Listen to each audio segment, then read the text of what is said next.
مگر پھر بھی ان کا آوہ تقلید کی وجہ سے شرک کو چھوڑ کر توحید کی راہ اختیار کرنے میں ان کو مشکل ہو رہی تھی۔ تو یہاں ان سے یہی بتایا جا رہا ہے کہ یہ ہیں اس شک میں، اور آپ صلی اللہ علیہ وسلم جب دیکھتے تھے اور یہ بھی دیکھتے تھے کہ ایسا شک جس میں ان کی اولاد ان سے چھوٹتی جا رہی ہے، کسی کا باپ مسلمان بن گیا، کسی کی اولاد مسلمان بن گئی، تو شک تو ان کو ضرور تھا۔ اور جب آپ صلی اللہ علیہ وسلم کو جانتے تھے کہ وہ کیسے شخص ہیں، پھر ان کو کہ چاہے دل میں بھلے ان کو شاعر کہیں، ان کو یقین تھا کہ شاعر نہیں ہے، چاہے وہ مجنون کہیں، ان کو بھی یقین تھا کہ وہ مجنون نہیں ہے۔ آپ ان کو بعد میں جھوٹا کہیں، مگر ان کو یقین تھا کہ جس شخص نے 40 سال تک کبھی جھوٹ نہیں بولا، اور ان کے خود کے درمیان وہ آمین امین اور صادق تھے، تو پھر کس طرح وہ اس کو جھوٹ کہتے؟ مگر صرف اس وجہ سے کہ ہمارے ان کی آبا بدات کی تقلید کے چکر میں وہ ایسے شک میں جو ان کو بے چین رکھتا تھا ہر وقت۔ اور پھر یہاں یہ فرمایا کہ عمل صالحا فلنفسی، تو جو کوئی صالح عمل کرتا ہے تو وہ اپنی ذات کے لیے کرتا ہے۔ یہ آپ صلی اللہ علیہ وسلم کو بتا دیا گیا ہے کہ یہاں پہ آپ کو یہ بھی ان کے لیے تسلی ہے کہ آپ پریشان نہ ہوں، اگر یہ یدی ایمان نہیں لاتے تو آپ پریشان ہو، آپ کا تو کوئی اس میں پریشان ہونے والی بات نہیں ہے۔ اگر ہم تو اسلام لے آئے گا، نیک عمل کرے گا تو اپنی ذات کے لیے کرے گا، وہ فائدہ اٹھائے گا، آخرت میں کامیاب ہوگا، جنت میں داخل ہو جائے گا۔ اور اگر اس کے برعکس وہ کرے گا اور اپنی ضد پہ اڑا رہے گا اور تکبر کرے گا اور ہر دھرمی سے اور تعصب سے وہ ایمان نہیں لائے گا اور برے کام کرے گا، تو اس کا وبال اسی پہ ہوگا، وہی ہوگا تو جہنم کے گڑھے میں گرا دیا جائے گا۔ یہ یہاں پہ صاف بتا دے گا آپ کا اس میں کوئی آپ کو پریشان ہونے کی ضرورت نہیں ہے، یہ سب جو بھی کرے گا خود اپنے اعمال کا ذمہ دار ہوگا۔ اور یہاں بتا بھی دیا گیا کہ وہ جو شخص کرے گا تو اپنے اعمال کی وجہ سے بھگتے گا۔ اللہ تبارک و تعالیٰ کبھی بھی اپنے بندوں کے لیے ظالم نہیں ہے۔ ظلام للظلام ظلام ہوتا اصل میں مبالغہ سیکھا، اس کے معنی یعنی بہت ظلم کرنے والا۔ تو یہی کا مطلب یہ ہے کہ اللہ تبارک و تعالیٰ قطعی، اس کا یہ مطلب نہیں ہے کہ اللہ تبارک و تعالیٰ بہت ظلم تو نہیں کرتا، کوئی کم ظلم کر سکتا ہے، ایسا نہیں ہے۔ اس کے مبالغے کے ساتھ اللہ تعالیٰ سے ظلم کی نفی کی یہ معنی کہ اگر اللہ تعالیٰ کی طرف سے نعوذ باللہ رتی برابر بھی ظلم صادر ہو تو وہ بھی نہیں ہوگا، یعنی کہ اللہ تبارک و تعالیٰ کی طرف سے ممکن ہی نہیں ہے کہ اللہ تبارک و تعالیٰ کوئی، کیونکہ یہ مبالغے میں کا بھی اس میں بھی جو صیغہ نفی میں بھی یہ مبالغہ ہی ہوگا کہ اللہ تبارک و تعالیٰ ذرہ برابر بھی اس پر کسی اپنے بندوں پر ظلم کرنے والے نہیں ہیں۔ اللہ تبارک و تعالیٰ تو انصاف کرے گا، بلکہ ہمارے ساتھ تو ہم تو یہ چاہیں گے انصاف نہ کرے، بولے مسلمان ہوں جتنے بھی ہوں گے ہمارے ساتھ، تو اللہ تبارک و تعالیٰ اپنا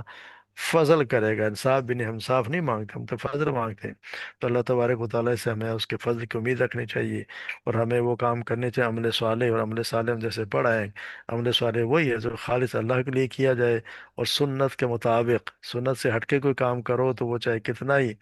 اس کو اچھا سمجھا جائے مگر وہ عمل صالح نہیں ہے۔ اسے اللہ تبارک و تعالی ہمیں بھی صحیح عمل کرنے کی توفیق عطا فرمائے، اور ہمیں بھی ان لوگوں میں شامل کر دے جو آخرت میں کامیاب ہوں۔ وما علینا الا البلاغ۔